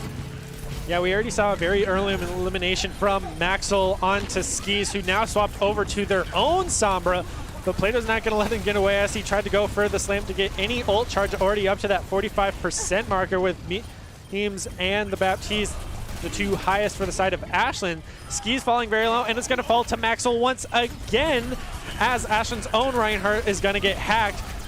Things are not looking good for Ashland, losing their DPS so consistently. They're even going to use the Amplification Matrix, and then the Baptiste is immediately going to lose his life, quickly followed by Memes taken out by Chosen as B1H gets the first elimination for Ashland onto Maxwell, but they're already going to have to retreat and go for the reset with the tanks being so low. So Chosen is going to be hard targeted by Skis on that Sombra because that's just what a Sombra does to a Zenyatta. And much like Goblin on the Doomfist that should have been countered by the Cole Cassidy, I just don't think it's going to work very well for them just because of the individual skill of Boise State players and Maxwell coming back to peel for Chosen, because that's what happened in the Zen v Sombra the first time. It remains to be seen what else happens. Yeah, Gob starting off this fight with a giant three-man EMP, and Kel quickly follows it up and gets the elimination onto Ashland's Reinhardt. Plato's then able to get one more onto Memes on that Lucia. Oh, but Ashland's answering back, eliminating both a large Bagel and Gob. So it seems that they're fighting for this point as Cheesy Dance takes out Maxwell, same with B1H taking out Kel and Skis taking out Chosen. Ashland finally wins the point and has both the grab and the Death Blossom with both B and Amplification Matrix close behind. They will probably try to combo those two ultimates, or they can use them individually to great effect. But because they have so many other ultimates up, they will probably try to combo that, and we see the Reaper setting up from the high ground, but he dropped. Yeah, we see Plato attempt to zone him out with the mines and does not get elimination for it, but a great EMP is going to come out into Boise State, landing onto both of the tanks. Chosen's going to have to use that Transcendence to keep his teammates alive as the grab came out. The Death Blossom attempt from B1H does not land onto any members as they have that Transcendence. Now Large Bagel's going to use the rally to take out B1H. Same with Chosen taking out Skis, so no DPS on the side of Ashland, but they do have both tanks and both supports, even though they are quickly getting eliminated. Cheesy Dance only able to pick up Plato as Kel gets a two-piece. Boise State takes the point back with Ashland only able to secure 52%. Ashland gets a free shatter with the Reinhardt because we have no ability to block it unless we all file behind a large Bagel shield, which is just physically not possible because tank character models are just bigger than Brigitte. So, Kieran gets a free shatter, but all the members are split. so it's likely not going to be incredibly impactful. Yeah, and a great opening hack onto Kel, not allowing him to use that Diva Bomb. It looks like Ashland's trying to win this fight the best they can, as it is a 2v4, not a 1v4. For Boise State lost so many members early on, and B1H finally coming online with this Reaper, able to finish that out with the 2-piece onto the last 2 remaining members of Boise State. So Ashland's trying to close the distance on percentage for this point. Boise State is again reminded of the damage that a Reaper does when they're allowed to get close to you. You play kind of a game of keep away when the enemy has a Reaper, because you can't go close to him. He will win that every time. And especially if he is on his Reinhardt most of the game, that makes it very difficult to win fights. So that is something nice that B1H is doing for his Rein against this comp that terrorizes a Reinhardt. Yeah, one thing I did not mention is Gob swapped over to that Cole Cassidy, unless you did and I'm just deaf. But a great opening start for Boise State as they're able to eliminate so many members of Ashland, even with the Diva Bomb, as Chosen and Gob and Kel just getting multiple picks. And a team fight practically is going to end that, and a team wipe that is. Boise State takes Oasis. My boy Kel, protector of the point, lobber of the bombs, player of the cute diva girl with that diva bomb there, was getting incredible value against a Reinhardt, and not all of that was because they were coupling it with EMPs. But this is definitely a play for the books because no one was ready on the side of Ashland. Yeah, just because you aren't getting eliminations does not mean you are getting value here, because Chosen on that Baptiste was fantastic. Esports Tower, one of the great supporters of Boise State, able to help us out with so many, and we even host our tournaments many times on. We saw that in the last match with the high school Blue Springs from Esports Tower, able to support us multiple times over. So thank you, Esports Tower. But Chosen got the play of the game with that Baptiste, which is not something we always see, because he had that amplification matrix, which led into with all those shadows because they just stood in a hallway. So going into map number 2, which is 99% chance with it being hybrid, gonna be Kings Row. We're gonna see the Cassidy mirror match. What we saw from Pittsburgh was a strong push, but they weren't ultimately able to get that second checkpoint. So what is something Ashland should do going up against Boise State? I think they have a good chance at trying to take the May Rhine, because that's a more team-oriented strategy, and that kind of forces both teams to play like teams and doesn't have as much of the emphasis on the individual skill getting you the benefit from there, because that is where they're losing a lot of this, is on the individual skill, because they have great team plays and they are fully capable of wiping Boise State as a team. And I think if they picked Kings Row, how both teams would have to play that map would benefit them greatly. Do you think there's any chance that it won't be Kings Row? That we might have some variety? I think it would be best for them if they picked Kings Row, but if they don't, that's, I think, better for Boise State. And I truly don't mind casting Kings Row at all. Like, very different from you and Fish, I know. Like, it's sacrilege to say that you like Kings Row as a caster. But I just can't get over, as a player, how great of a map it is to run all of these things on and how dynamic it is. And so I will always like Kings Row. I'm a Route 66 man, but I know that's a different mode, so that's totally fine. It's my OG map from the first days, but we are going to have that Kings Row. So we both know it's going to be the mirror match of the Cole Cassidy and the May. Do you think they would even try to go for the Echo, as we haven't seen any of the flying DPS from either side? Or do you think they'll stick to the meta, being that they're both higher-end teams in this tournament? They might pull out the Echo if they feel desperate and they feel like there's nothing they can do in their current team comp for nothing to work, just because sometimes the switch can make you feel better if you feel like you can't do anything else. Some other divergence in DPS that we might see, that I touched on a little bit before, is we might see Gob on the Torbjorn, because Kings Row is actually a really good map for Torbjorn, especially on defense, but we've seen Gob make it work on offense. But we've also seen Gob make it work as Doomfist going into a Cole Cassidy. So do with that what you will. So there is a little bit of DPS variance that can happen. May needs to be there. If one team has her and the other one doesn't, that's a GG, go next until you get in May. Yeah, so this is the Boise State versus Ashland University match. This is a best of 3, so the pressure is on Ashland to win this map so that we can go to a map 3, which would be Escort if we can make it there. So the pressure is on for both sides. And when we first came to this map against Pittsburgh, we saw the DPS Vanguard go over to the Hanzo a couple times. So do you think that might even be a factor coming in here, as we just talked about that Echo? I think if the Hanzo gets played, it'll be in the same way that the Echo gets played. So like as a desperate, you feel like nothing's working, and so you go Hanzo to switch your comp up, hoping that that might change. I think that is the only reason the Hanzo would probably get pulled out. I think the comps are pretty set on this May, CC Man, Cole Cassidy, and then the Reinhardt, and of course the Kel on the Diva, and Chosen on the Baptiste, because really, Chosen on the Baptiste is one of the most impactful things that we can have in a game, especially against that May. Plato's going to need that support. Well, Ashland is actually going to bring out their own Hanzo starting off, not going for the Cole Cassidy with B1H on it. Do you think that's the smart play? Because we talk about how important he is, as already Frost is able to get such an elimination onto Memes, and the Maywall is not even able to cut the team apart. So Ashland's going to have to go for a reset, as the Maywall is even blocking them off from spawn. They're going to have to use the Immortality Field to stay alive.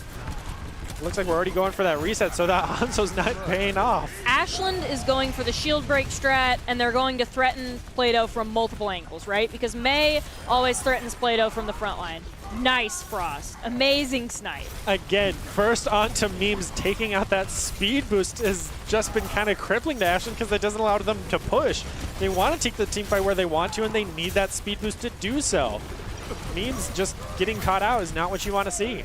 And we do have Frost in instead of Maxwell. So different May player, but they're both very capable, as we can see here.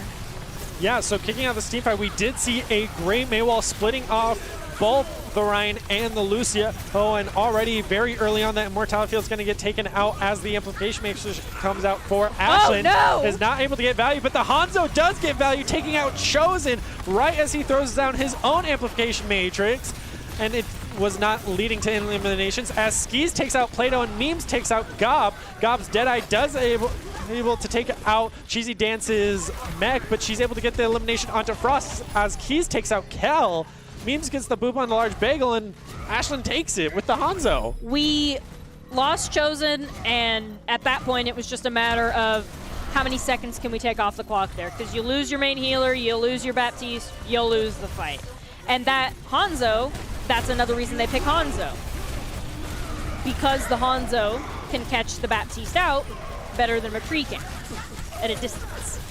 Yeah, Boise State trying to go for the re-engage to get that ult charge and eliminations, as Kelly gets a 3-piece with the help of Plato on that tank, as Shatter was used. But Boise State now trying to even up the ults, as Ashland just has their self-destruct come online as well. Boise State is playing the correct game here when they're down so many ultimates, playing super aggro and making sure that they use their ultimates and win fights before Ashland University has the opportunity to press Q.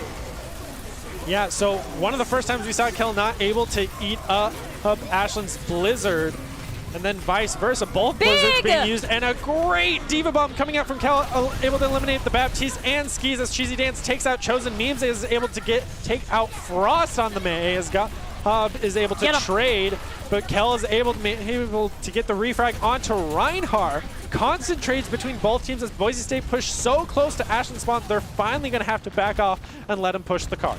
Kel, defender of the point, attacker of spawn, and lover of bombs. We see Kel running away after a very impactful series of plays. Boise State has the opportunity to get a full reset fight because of those eliminations and those plays that Kel just made. Yeah, and it looks like Ashland's going to open up with their own Double Dragon. Sticking to this Hanzo is only going to be able to take out the Immortality Field and Plato, it seems. So Gob's going to use that Deadeye and get taken out by Cheesy Dance. Self-destructed. He wasn't able to cancel it fast enough, and the Large Bagel wasn't able to speed away quick enough. And B1H gets another elimination on Chosen with the Sonic Arrow for the second time. And now Skis is taking out Kel, and quickly followed by Kieran taking out Frost. Ashland is playing very well around this card. There is not a contest for Boise State here. full or staggered. So it's just going to go to third point. And as we go into third point, it's all on the Mays to charge Blizzard first or the Divas to eat them, one of the two. And Chosen to just stay out of the Hanzo's line of sight. Yeah, we saw the Shatter attempt from Plato not landing into any members of Ashland as the shield was up. And now Gob's even over on the Hanzo trying to match B1H on this Hanzo that he's been very well and constantly taking out Chosen. But Large Bagel's going to get the poop onto Skis and knock him off the board. So he's not able to charge that Blizzard past 92% as B1H takes out Plato and Chosen as well. But their own Baptiste is going to be able to take out a Large Bagel. Now Kieran's taking out Frost. Boise State's going to have to go for another reset as Ashland is approaching that third checkpoint. Boise State keeps getting separated in the fight, and that's costing them. Ashland is currently playing better as a team. Gob decided he wanted the mirror match. Yeah, and he finally won that mirror match as well on that Hanzo, taking out the Double Dragon's ult possibility. So Ashland's already having to play on the back foot as they use the Amplification Matrix to hold their ground the best they can. But Kel's going to charge right in and take out that Baptiste, but Memes is going to go for the refrag onto Gob, trying to even it up. A Large Bagel's then going to get the boop onto Kieran and take him off the map with the environmental kill. So Boise State getting on the aggressive, having to take out any members possible as they lost their front line, as Frost wins the 1v1 against Skis, and now a Large Bagel wins the 1v1 against Memes. But Kel is going to end up losing his mechas. B1H opens up with the Double Dragons and takes out Kel with the arrows, and Cheesy Dance is going to get the self-destruct onto Chosen's Immortality Field. B1H taking out Plato again, but Cheesy Dance is going to get taken out by Chosen as Frost is taking out Kieran, and now the Blizzard is coming out from Skis, is almost going to take out Frost, but he got right on the edge and was able to jump out. This team fight taking a very long toll and almost a brawl at this point. It's less of a team fight and more of a scrappy fight. We lost Kel, and then we started using our ultimates to no real significant. Both teams started using ultimates to no real significant value. So hopefully we can start seeing some ults make some impacts now with Shatter, Amp, and both sound barriers. Well, nice reset. Yeah, Ashland going for the 3-man reset as Kel's Diva Bond came out and was only able to take out the Immortality Field. Plato looking to go for a cheeky Shatter from behind if they walk past him and don't see him, but it looks like they might go through this. This could be terrible. And a great 3-man Shatter from behind, taking out multiple members of Ashland as Gob takes out Skis and Plato takes out B1H. Kel's able to eliminate that Immortality Field, and Gob's going in on Memes as Kel takes out Riviera and Frost takes out Kieran, and that is practically a team wipe if you ask me, just not at the same time. So Boise State, a great engagement as Ashland didn't even see Plato. Team wipe right outside of their spawn, Plato. I will be the first to say that I'm proud of you. Also, you should not have gotten value out of that. Especially at this high level play, they should have seen that, like, check your corners. And so going into this next fight, B1H dropping low and going to get charged back up, but he's so close to those dragons. Same with Gob as they're both going to open up with the Amplification Matrix from both sides, but Ashland's Immortality Field is going to be the first one to fall as Kel and Gob get the first 2 eliminations, quickly followed by the Reinhardt 1v1s, but Chosen's able to get the refrag and take out their Reinhardt. Cheesy Dance with the self-destruct is able to take out Chosen, quickly followed by Frost and Kel taking out the DPS, and Memes gets the boop onto Frost, but a Large Bagel gets the refrag. It's back and forth between these two teams, but Boise State came out on top. There were a couple of eliminations that were a little bit questionable on the side of like Boise State, like why are you there? But it looks like we were able to clutch and win in the end, and now we have Blizzard, and Blizzard will definitely tide us over for these next 10 seconds. Yeah, and Cheesy Dan's trying to go for probably a panic change over to the Sig that I don't think will make the difference. Maybe trying to eat the May ult that they haven't been able to. But there it goes as Gob takes out Skis. So there's no Blizzard for the side of Ashland unless this fight takes that long. As Plato finally takes out Kieran again, and Frost taking out Riviera. The self-destruct comes out and kills Cheesy Dance as Plato takes out Means, and Chosen takes out B1H. Another practical team wipe, and Boise State has a solid hold against Ashland on Kings Row. Frost deserves a little bit of an emote there at the end. Fantastic. We heard the little oh as soon as, because we are also in the stadium with these players, and we heard the little sounds made as they both got those amazingly clean headshots that ultimately won Boise State that fight without the Blizzard. Just pure individual skill, head-clicking ability. The skill of the Boise State DPS lineup cannot be overstated right now. Yeah, but also Ashland's B1H on that Hanzo, proving why the Cole Cassidy isn't always necessary. He got a lot of early eliminations onto Chosen, especially with the scouting arrow, no less, which allowed his teams to push so many times. So Ashland definitely is showing signs of life here. So now it is all on the Boise State attack here to push it as far as they can against Ashland. As Baptiste going against a Hanzo, there are a couple of ways you can handle it. But the reason they went Hanzo is to force people to play different. Because you play differently against a Hanzo than if you are against a McCree. Because a McCree doesn't threaten the Baptiste really at all, especially from the distance that Chosen tends to play from. But Chosen also plays separate from his Reinhardt so they don't get walled off together. And so that provides perfect opportunity and perfect sightlines for the Hanzo that Chosen needs to constantly be aware of. And because of the kind of like quickness of that switch, they were able to get a lot of value before Chosen had kind of adapted his play style. I do expect to see less of Chosen getting caught out on attack, just because I think at this point Chosen has learned not to peek. Yeah, but B1H is sticking to their guns with this Hanzo as Kieran gets the first elimination onto Gob, who initially started off on that cheeky tor, but did swap back to the Cole Cassidy. But it looks like Boise State losing Gob so early on is already going to have to play a little bit further back as they're going to beat down the member. But it looks like Gob's going back to the Torb, giving up the tiny bit of ult percentage he did have. And a great Maywall is going to separate Kieran, but that immortality is going to keep him a second more alive. But Plato is finally going to be able to get the final elimination onto him and take out Kieran before he's able to use the shadow that he had. So now it's Chosen throwing out the amplification matrix as 3 members of Ashland are now down. Gob eliminating B1H, Chosen taking out Skis, Chosen also getting one more onto Memes, and Gob getting one more onto the Baptiste as Kel wins the 1v1 against Cheesy Dance. The attack Tor worked. Better Maywall wins.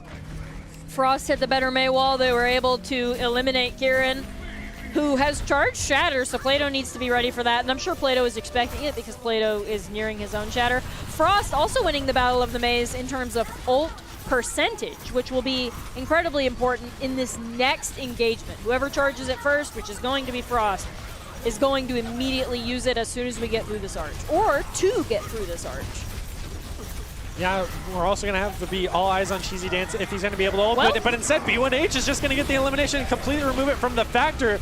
So now Kel's going to use the Diva Bomb, only take out the Immortality field, but they're going to answer with their own self-destruct in the backline of Boise State and not land onto any. As this Sound Barrier is going to have to come out to keep members alive as Plato falls, but Chosen's able to take out Cheesy Dance. So both tanks being out of the question for Boise State, but with having spawn advantage, they're able to get the engagement quicker. So now both Blizzards online for both teams. Questionable Sound Barrier at best because we were already down 2.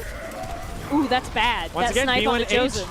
Yeah, another elimination. Seems that B1H has his number, but Gob with the double turret elimination. Oh my goodness. Taking out both Skis and Memes as he's finally taken out by Cheesy Dance, trying to even the odds, even being down 3 members. Boise State having a rough time pushing through this archway is now going to have to also deal with the double dragon. The double dragon, I believe we will get value either out of our Molten Core or our Blizzard. Boise State really needs to quit peeking the Hanzo. He's not exactly flanking or doing anything like that. He's with his team.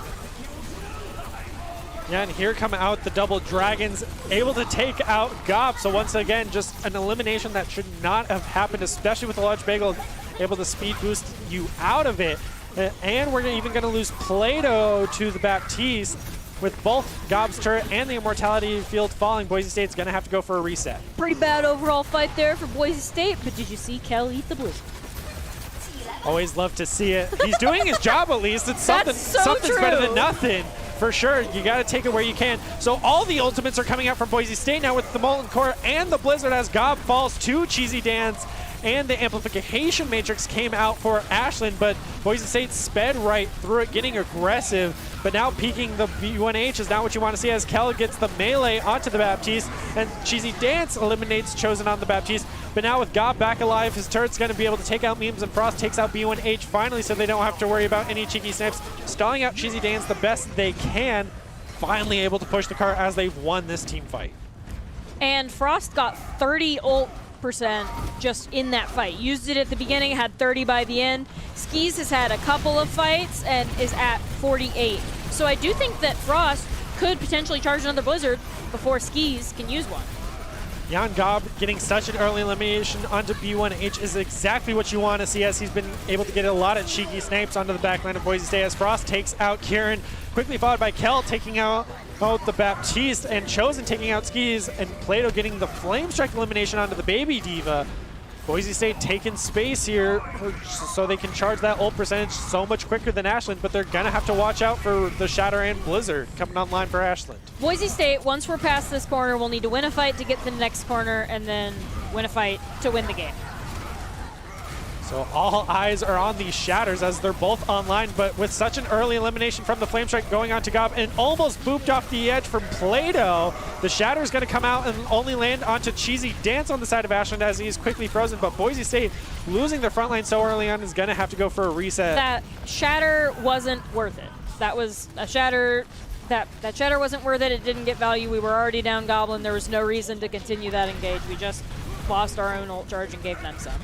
Goblin now back on the Hanzo, where he was successful last time in these 1v1s against B1H, but they do have the ult disadvantage, and now they're going to have to deal with the double dragons cutting them off. Possible self-destruct moment there as the Blizzard comes out from Boise State. Ashland still holding on to theirs. The Shatter did come out, but Kel and Gob are able to pick up two. Plato taking out Skis and B1H, winning the 1v1 against Gob, but Chosen a large bagel, able to get two more, and Plato gets the team kill for Boise State. So now they're trying to push the car as fast as possible, as they do have to self-destruct to try to get the zoning potential. A bomb will likely be used here to kind of get the elimination on the people that are split from the Reinhardt. But Skis gets the Blizzard off, and Cheesy Dance is going to use his own self-destruct, quickly followed by Kel using his own self-destruct, each able to pick up one of the opposite teams, and now Skis taking out the final one, but B1H now over on the Tracer, taking out Chosen. Boise State's going to have to go for a re-engage. And Chosen is less threatened from a distance now. Oh, nope, back to the Hanzo. Knew it was working for him, stuck on it. I can respect that. Yeah, these Hanzo 1v1s are definitely something to see, as they've gone both ways in prior matches and already back up to 14% for B1H, but Gob's going to have Double Dragons online too at 94%. And Large Bagel does have Sound Barrier as well, and Plato having the Shatter online. Things are not looking good for Ashland, but they have to have that target priority for this to work out for them, as Gob is able to get such an early on elimination onto Memes and uses the Double Dragons right away to zone them away, as Frost takes out Kieran on the right and Kel takes out Skis, quickly followed by Gob winning the 1v1 against B1H. Chosen takes out his own counterpart, and Boise State takes it.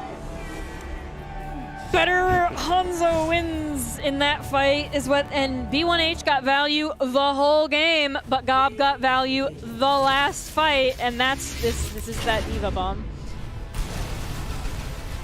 Yeah, but Gob got value in that last fight, and it let Boise State win Kings Row. So consistent play. Consistent quality play in this case did not end up rewarding B1H on the Hanzo for two reasons. One, Boise State adapted to their Hanzo. Chosen stopped getting logged. I mean, we had some problems getting logged, but we eventually stopped doing that. And then Gob just came in and popped off at the end. Yeah, so a great win by Boise State, putting them at 9-1 now in this ABC tournament.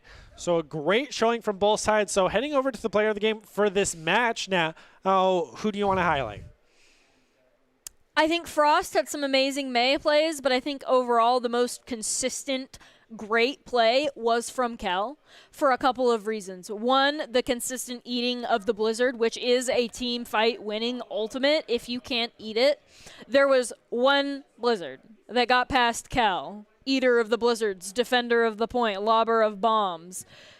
And so I think Kel deserves to be highlighted not only for that, but also just general high ground control. And even though Kel doesn't often pop up in the kill feed, Kel is a part of every elimination that happens. And part of it is just the nature of D.Va's bullet spread. But the other part of it is Kel has amazing and phenomenal target focus and priority. Kel knows who needs to get eliminated, what fight, and why.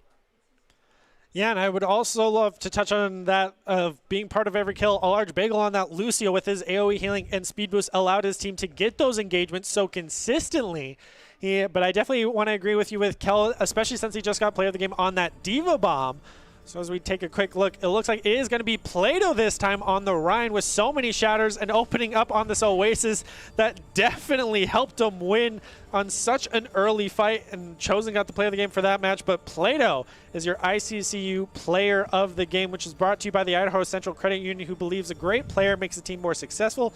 Just like Idaho Central's helping members achieve financial success, Plato is the Idaho Central Credit Union player of the game. And Plato definitely also deserved player of the game. One of the two tanks was going to be my guess there.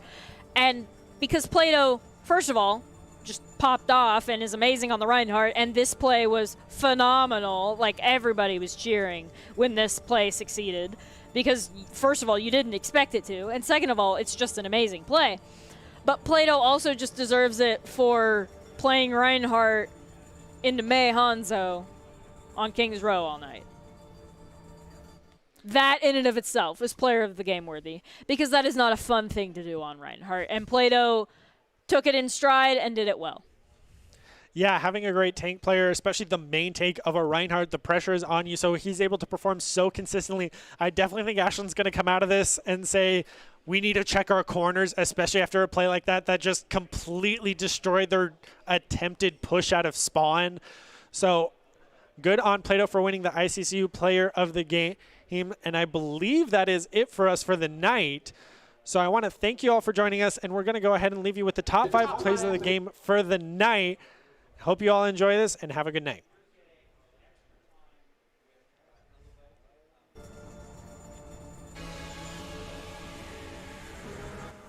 B1H is doing for his Rhine against this comp that terrorizes a Reinhardt. Yeah, one thing I did not mention is Gob swapped over to that Cole Cassidy, unless you did and I'm just deaf. But a great opening start for Boise State as they're able to eliminate so many members of Ashland, even with the D.Va bomb, as Chosen over to the SIG that I don't think will make the difference. Maybe trying to eat the Mei ult that they haven't been able to. But there it goes as Gob takes out Skis. So there's no Blizzard for the side of Ashland unless this fight takes that long, as Plato finally takes out Kieran again, and Frost taking out Riviera. The self-destruct comes out and kills Cheesy Dance as Plato takes out Means, and Chosen takes out Beam and don't see him, but it looks like they might go through this. This could be terrible. And a great 3-man shatter from behind, taking out multiple members of Ashland as Gob takes out Skis and Plato takes out B1H. Kel's able to eliminate that immortality field, and Gob's going in on Memes as Kel takes out Riviera and Frost takes out Kieran, and that is practically not able to eat up Ashland's Blizzard. And then vice versa, both Blizzards being used, and a great D.Va bomb coming out from Kel, able to eliminate the Baptiste and Skis as Cheesy Dance takes out Chosen. Memes is able to take out Frost on the Mei as Gob is able to trade, but Kel is able to get the refract state on their A game, waiting for both the Shatter and their own Amplification Matrix to come out here, as Ashland is just waiting to get a possible pick, but getting stuck in a hallway. A great 4-man Shatter is going to lead to a team kill. Boise State, when you put yourself in a corner, Ashland, they're going to capitalize on it.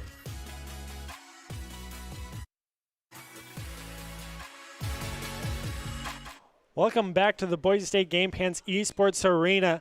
We just finished up our best 2 matches against Pittsburgh and Ashland in the ABC tournament, and I believe we are going to be heading over to an interview with either one of the players or with Doc himself as a post-game show. And we even have the potential of 2 new recruits coming online. We've talked about how how from Esports Tower, Clear verbally said that he was coming to Boise State and was interested in the Overwatch team. So we have a lot to look forward to here for the post-game show. Oh, and I definitely want to highlight the two player of the games for the night, which was both Kel and Plato, are two fantastic tanks holding that front line. And both had really good plays, and I definitely think Ashland is going to be on the lookout for any corner checks from Plato. Is definitely going to be something that we're going to have to watch out for. So we are going to throw it to a quick break as we get ready for these next interviews. So enjoy these messages.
Visit NationalGuard.com to begin your guard adventure.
Welcome back into the Boise State Game Pants Esports Arena. We finished up our two maps and matches, so we have an interview here with our very own Dr. Haskell coaching our Overwatch team.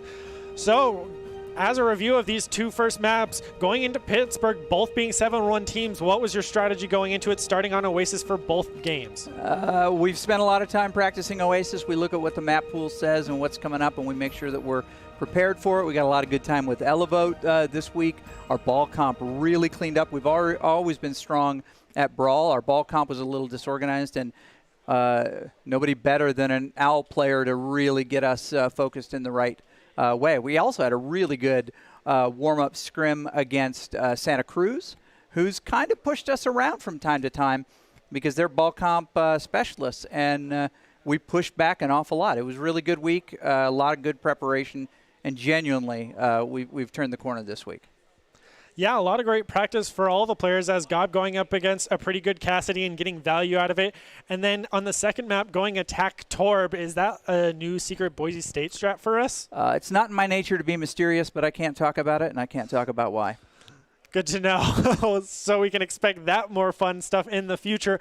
And you mentioned the importance of going up against ball comps that can cause a lot of problems, the kind of more high mobility, a bit more divey comps. So with Boise State getting higher up in these tier lists and a lot more scouting going on, what are some things you're worried about mentioning that balls can be an issue? Honestly, teams that play more coordination, the ball can get in, get out, do a lot of damage. You got to get the Tracer and the Zen to agree on that. We've got an amazing Tracer and probably the best Zen in collegiate in Chosen. It was just a matter of dialing that in. And now that we've got it, it's looking real good. I think we're going to see even more of it. So with the maps for ABC being constantly Oasis, are you excited to continue on Oasis, or do you want to see more control maps? So we're gonna do. We don't know what the map pool will be for the playoffs yet, but we're moving into that phase of ABC. And technically, we played our Friday match and our Saturday match today. We've been inviting the Saturday team to play us right after. Normally, they don't occur together, but that they just pick the match for the week, and then we play it. Yeah, so the adaptability of Boise State for all of the maps is definitely something to point out. Then if they're able to say, all right, we're playing this map and immediately have a strategy and go into it. So I definitely think that speaks to you as a coach of having them being that prepared. Well, the players decide what and how we play with the help that we get from strategic coaches. I make sure that we're just doing the reps that we need to feel really good and feel prepared. Make sure our scrims go where they need to. Yeah, and one thing that D'Angelo even mentioned is that we have amazing individual play and constant 1v1s, and that our team play is always improving, and something that was so strong. So as we take a quick look at this play, it is something that we've been doing great on. So this is clear. This is a student that we are he's going to graduate this year, one of the top off-tanks in the nation. We want to keep good, talented folks coming in. Clear somebody that we're looking at as a potential Bronco. Want to try to woo him to come here. Great guy. Excited about the possibility. But honestly, there a dozen colleges that are recruiting him, and we want to see if he wants to be a Bronco. Yeah, he did verbally confirm that he was coming to Boise State, so hopefully we can make that official. And I do. It's not even time to confirm yet. We'll find out in February who our class of fall of 22 is going to be. But I don't want to tip the hand, but there are some pretty phenomenal players. As good as this group is now, we're going to see some graduations, and we're going to continue to build the strength of the program. Yeah, and I believe we do have a second player as well on top of Clear. So tell us a bit about him. Well, so we get to meet lots of great players out there, and Blade is a super strong player that we've got our eye on, and hoping that might be interested in the program. What's great about Overwatch right now is that the youth base of Overwatch is really high, and it's not everybody that plays at that level. Not every game even, right? But the high school play in Overwatch is really strong right now, and Blade's another one that we're very, very interested in getting here. Certainly on a visit, certainly into some tryouts, and possibly even offer a scholarship to come and help out. Main tank, but also a strong DPS player. Yeah, so a really exciting future for Boise State. Yep. And I just want to thank you, Doc, for stopping by and having the interview. It's awesome. Yeah, and a great showing tonight. Thank you very much. Yeah, thank you for stopping by, and I believe that is the end of the stream here for us tonight. And I want to thank you all so much for joining us and enjoying so many matches, including both from high school and the ABC tournament. And I hope you have a good rest of your night.